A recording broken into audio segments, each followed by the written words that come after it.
Қайырлы таң, құрметті көрермендер, қалдарыңыз қалай? Бүгін сіздермен арпа ботқасының қалай жасалу керектігімен бөліспекшімін, яғни ячневая каша. Бірінші суда пісіретін боламыз.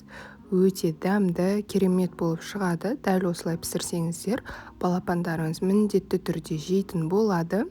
Сондықтан да видеоны ең алдымен бірінші соңына дейін қарап алыңыздар. Шұңғылдау кішірек ыдысқа 400 мл суымызды құямыз, салқын суымызды, және де астын жақсылап қосып қайнататын боламыз. Міне суымыз қайнады, осы кезде майдаланған арпамыз салатын боламыз. Мұнда 90 грамм жарма, барлығын бірденен саламыз. Бірденен кішкене тұздымыз саламыз. Енді жақсылап қозғап қоямыз, асты жабысып қалмасын. Осылай қатты қайнаған кезінде, жайлап көтеріліп келе жатқан кезінде, астын өте жай отқа қоятын боламыз. Өте жай отта 5 минут бойы қайнауы тиіс. Міне осы кезде астын қатты басып қойыңыздар.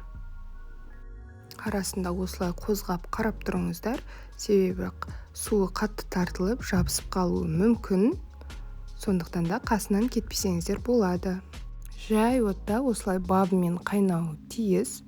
Сонда жақсы пісіп шығады. Егерде от қатты болатын болса, бірден суларыңыз тартылып кетеді да, дұрыс емес болып қалады. Міне менде суы жақсы тартылды. Енді жақсылап бір араластыратын боламын. Кішкене пісіп қалған. Енді кішкене уақыт керек. Егерде жай отта пісіретін болсаңыздар, мүлдем асты жабыспайды.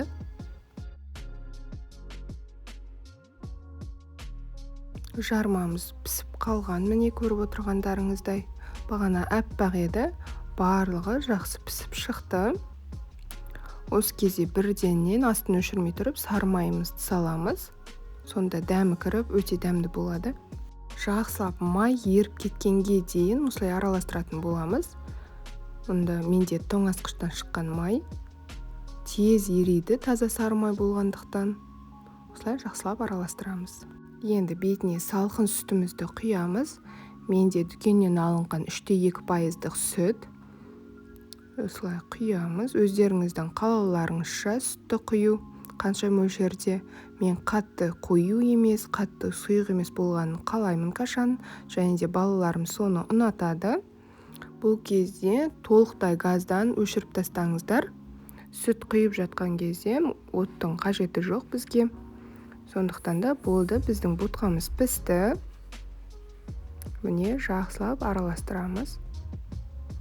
Бір келкі болды.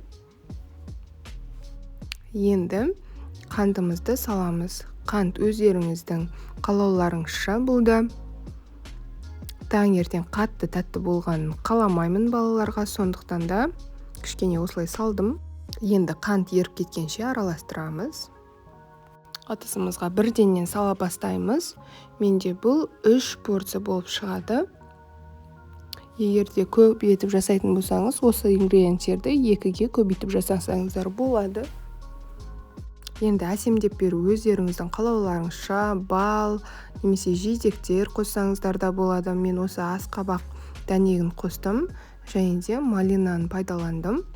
Осылай әсемдеп, әдемілеп берсеңіздер, міндетті түрде балаларыңыз жейді деген ойдамын.